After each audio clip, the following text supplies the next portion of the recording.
Hello friends, today we are going to do class 12th chapter 6 exercise 6.2 increasing and decreasing functions. Increasing, if x1 less than equal to x2, then it implies f of x1 less than is equal to f of x2. Means if x1 is less than, then their function will also be less than, but equality will be there with increasing. If x1 is greater than or equal to x2, then function will also be greater than or equal, means same sign will with their function also. x1 and x2 will belong to in given interval.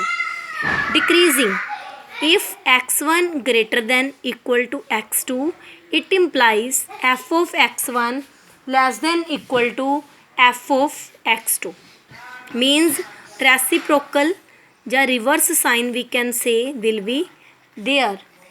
If x1 less than is equal to x2, it implies f of x1 greater than equal to f of x2. For all x1, x2 belongs to AB. Means you will say in increasing sign will remain same, but in decreasing sign will be altered. Next is strictly increasing and strictly decreasing.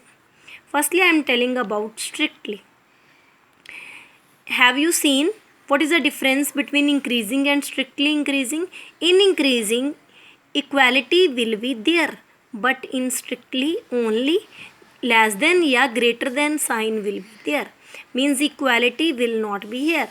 If x1 greater than x2, it implies f of x1 is also greater than equal to f of x2. And if x1 less than x2, then f of x1 less than f of x2. Means increasing for what? x1 is greater, function will also be greater. If it is less, then it will also be less. But the difference is only equality sign will not be there in strictly. Same with the strictly decreasing. If x1 less than x2, the function will be greater. If x1 is greater, then their function will be less than. So we will do now some examples based on these concepts. Show that f of x is strictly increasing on R. Question में ही आपको given है कि आपको show करना है, verify just check नहीं करना कि ये स्ट्रिक्टली इंक्रीजिंग है. इंक्रीजिंग चेक करने के लिए आप इंक्रीजिंग का कंसेप्ट ले लेंगे. स्ट्रिक्टली इंक्रीजिंग का कंसेप्ट क्या है आपका? x1 greater than x2, then it will also be greater than, या ये वाला. आप इन दोनों में से किसी को भी उठा सकते हैं because both are same here. Clear? Less than भी ले सकते हैं, ग्रेटर भी. If x1 less than equal to x2 means less than x2, तो आपने x1 less than x2 late कर लिया, तो आपको क्या प्रूफ करना है? आपको ये चीज़ प्रूफ करनी है, f ऑफ x1 भी उसका लेस देन ही रहेगा, क्योंकि आपका स्ट्रिक्टली क्या है? इंक्रीजिंग. इंक्रीजिंग टाइम आपने ये कंडीशन ले ली. अगर आप ऊपर वाली लो तो आपको ये प्रूफ करना है, नीचे वाली ले रहे हो तो आपको ये प्रूफ करना है.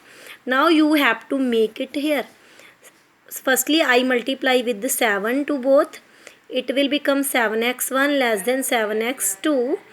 Then why we are multiplying? Because we have to make it f of x1. So 7 I multiply on both side. Then I subtract -3 on both side. It is your what? F of x1. This is your f of x2. Clearly sign will remain same. So it is strictly increasing, hence proved. Whenever you have to show या proof, then no problem, you will start with it.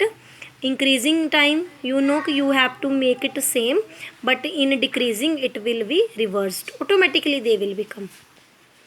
Let f be continuous on closed interval AB and differentiable on open interval AB.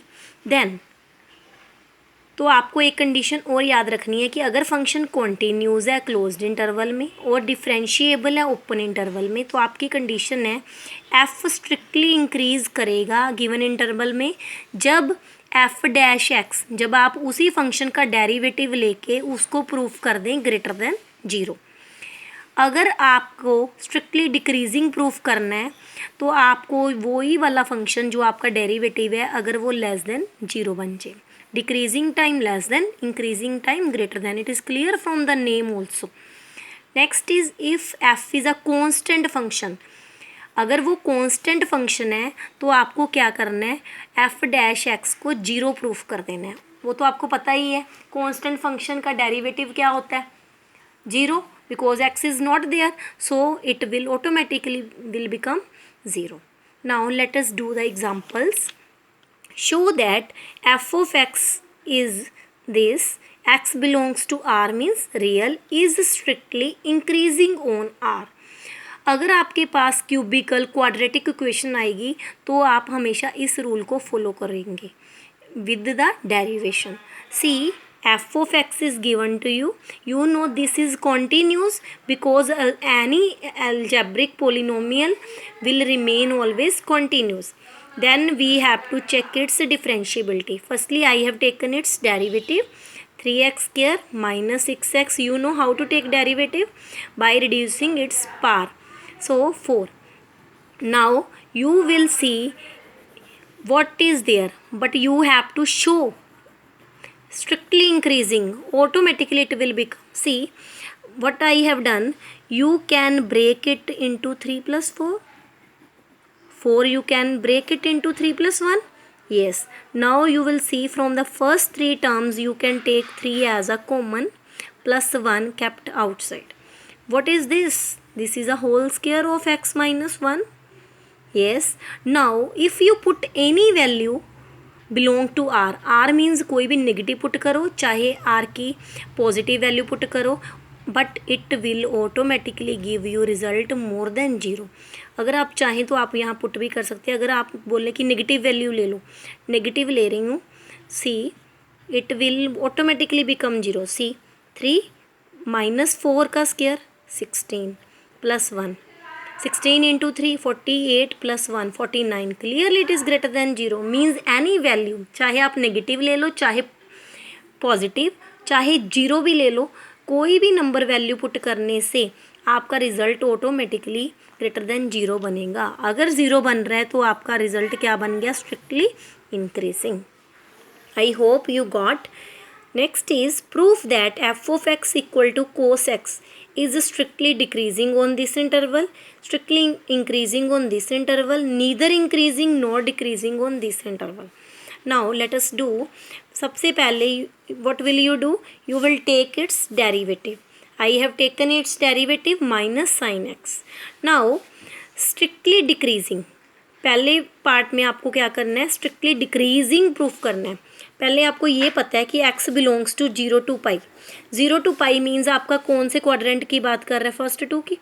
ये कितने से यहाँ तक होता है, 0 to pi by 2, pi by 2 to पाई। और आपको ये भी पता है कि 0 to पाई मीन्स आपके 2 इंटरवल हो गए, दोनों इंटरवल्स के इन बिटवीन साइन क्या रहता है, ऑलवेज पॉजिटिव। साइन ऑलवेज क्या रहता है आपका, पॉजिटिव। बट आपका जो डेरिवेटिव आया है वो क्या है, लेस देन 0। डेरिवेटिव आपका क्या है, लेस देन 0। तो इट मीन्स ये कौन सा होगा, जिसका डेरिवेटिव लेस देन 0 है, इट मीन्स आपका फंक्शन क्या हो गया, स्ट्रिक्टली डिक्रीजिंग। क्लियर, ये तो आपको पता चल गया कि ये पीरियड क्या वर्क कर रहा है।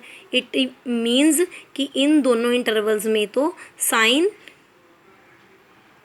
पॉजिटिव है, बट स्ट्रिक्टली डिक्रीजिंग किस वजह से हो गया, क्योंकि इसका डेरिवेटिव जो है वो नेगेटिव है। नेगेटिव का मतलब आप जो भी वैल्यू पुट करेंगे वो रिजल्ट क्या देगा, negative. So it is strictly decreasing. Now second part is strictly increasing in pi to 2 pi. Pi to 2 pi का मतलब क्या है, आपको इन दोनों इंटरवल्स में देखना है। इन दोनों इंटरवल्स में साइन क्या होता है, नेगेटिव। नेगेटिव, अगर नेगेटिव वो ऑलरेडी भी है तो नेगेटिव नेगेटिव क्या हो गए, positive.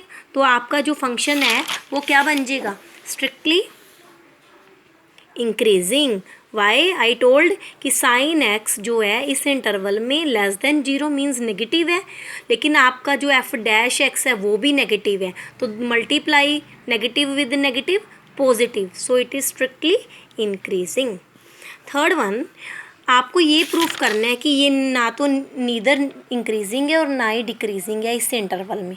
Yes, why? Because 0 to pi आप कह रहे हो कि वो स्ट्रिक्टली डिक्रीजिंग है, पाई to 2 पाई वो क्या है, स्ट्रिक्टली इंक्रीजिंग। इट मीन्स वो क्लियर ही नहीं कर पा रहा, it is neither increasing nor decreasing. Next one is find intervals in which f of x is given. You have to check, intervals find करने हैं कि कौन से इंटरवल में इंक्रीज कर रहा है स्ट्रिक्टली और कौन से इंटरवल में स्ट्रिक्टली डिक्रीज कर रहा है। F of x is given to you, firstly what will you yes, what will you do? Derivative. Then you know you have to take its derivative. I tell you one thing, जब भी आपको intervals find करना है, जब कोई time interval कुछ भी find करना है, कोई वैल्यू फाइंड करनी है, then firstly you will take its derivative. Derivative find करने के बाद आप उसको इक्वेट कर देंगे 0। इक्वेट करने के बाद आपको एक्स की वैल्यूज़ फाइंड होएंगी, 1 भी हो सकती है, 2 भी, 3 भी, any value you will get there. After that you will make it on your number line. You know how to make number line? Negative number on left side, positive number on right side, and it will from minus infinity to infinity. You will see कि जो 2 point है वहाँ पे जाके ये क्या function क्या बन जाता है, 0। 2 मतलब इस नंबर लाइन को 2 पार्ट्स में डिवाइड करता है, तो आपका इंटरवल क्या बन गया, minus infinity to 2, 2 to infinity. You can ask why I am taking 2, because at point 2 it is becoming 0. तो इसने 2 पार्ट्स में नंबर लाइन को डिवाइड कर दिया, एक तो माइनस इन्फिनिटी से 2, नेक्स्ट 2 to इन्फिनिटी। तो अब आपने फर्स्ट इंटरवल पिक कर लिया minus infinity to 2। Minus infinity to 2 का मतलब क्या है, इसमें सारी वैल्यूज़ आ सकती हैं, 0 भी आ सकता है, 1 भी आ सकता है, नेगेटिव वैल्यू भी आ सकती है, पॉजिटिव भी आ सकती है। आप इनमें से कोई भी वैल्यू पिक कर लो, चाहे नेगेटिव पुट कर लो, चाहे कोई भी नंबर। I have taken which value, see 0 - 4 you are getting. Why? Because I have taken the value. कौन सी वैल्यू ले ली मैंने, यहाँ से 0 वैल्यू ले लिया। आप 1 भी ले सकते हैं, 2 भी ले सकते हैं, you can pick any value. मैंने अगर एफ डैश एक्स में वो वैल्यू पुट की, what is your f dash x, 2x - 4। इस इंटरवल के बीच में से नोट 2 एंड माइनस इन्फिनिटी, इनके इन बिटवीन, क्योंकि आपको पता है ये ओपन इंटरवल है, ओपन इंटरवल में से हम ये एक्सट्रीम वैल्यूज़ काउंट नहीं करते। इन बिटवीन कोई भी वैल्यू ले लो, -1, yes you can take 0 also, ऐसी जो भी वैल्यू ले रहे हैं। जब आप देखो माइनस इन्फिनिटी से 2 है, तो 2 आपका क्या है, 2 के बाद क्या, 1, 1, 0, -1, -2, कोई भी वैल्यू लो। जब भी आप पुट करेंगे वहाँ पे आपको नेगेटिव रिजल्ट मिलेगा, means it will leave negative number, so automatically it will be less than 0। तो आपका फंक्शन क्या हो गया, strictly decreasing. In which interval, this interval. अब आप इस इंटरवल पे चेक करोगे, इस इंटरवल पे आप चेक करोगे अगर, तो आपको पता है 2 से इन्फिनिटी के बीच में सारे पॉजिटिव नंबर आएंगे। I have taken 3 here, I have taken 3 and I will put here 3। You can take any one. 2 3 is 6 - 4, 2, 2 is always greater than 0, so your function is strictly increasing. I am telling again, you have to pick any value from the interval and you will put that value in f dash x, derivative of x में। अगर आप उसमें put करके positive value मिल रही है आपको, तो आप बोलोगे स्ट्रिक्टली इंक्रीजिंग। अगर लेस देन 0 मिल रही है तो आप बोलेंगे strictly decreasing. I hope you are getting. Next is find intervals. Same question is here, in which function is given to you strictly increasing and strictly decreasing. सबसे पहले आपने क्या करना है, इंटरवल्स फाइंड करने के लिए सबसे पहले इसका डेरिवेटिव लेना है। डेरिवेटिव लेने के बाद आपने उसी डेरिवेटिव को 0 के इक्वेट कर देना है। जब मैंने 0 के इक्वेट किया तो मेरे को पता चल गया कि I can take common 12 from here, so you know 12 can't be equal to 0, so make the factorization x - 3 x + 2. I have shown here also, so by splitting the middle term, then you will get the values of x is 3 and -2. Clear? Now you will see कि these two values are breaking points of this function. So I have drawn these points on my number line. Yes, 3 also, minus 2 also. So it is dividing it into minus infinity to minus 2, minus 2 to 3, then 3 to infinity. जितने भी आपके points आएंगे उसको locate कर लेना है और minus infinity से स्टार्ट होएगा, एंड आपका इन्फिनिटी पे होएगा. पहला इंटरवल आपका बन गया minus infinity to minus 2, then minus 2 to 3, then 3 to infinity. Clear? Starting from here and and from there. Then first interval I pick minus infinity to minus 2.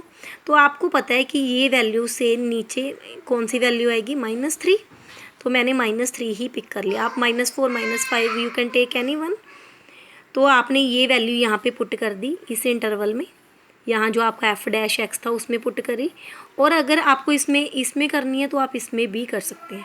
अगर आप पुट करेंगे तो आपका नेगेटिव, दोनों नेगेटिव वैल्यू आएगी, और negative negative cancel हो गया, पॉजिटिव बन गया, तो automatically it is greater than 0. So function is strictly increasing. Now pick the next one, minus 2 to 3. minus 2 to 3 in between you can take any value there. I pick 1, then you will see negative is coming, so it is strictly decreasing. Then 3 to infinity I have taken 4. You will put, means from each interval you will pick in between, then you will see any result can come. I hope you got. For strictly increasing decreasing, firstly take derivative, then put equal to 0 and find the values of x. One by one from each interval you will find, and in f dash x only you will put the values and see the result.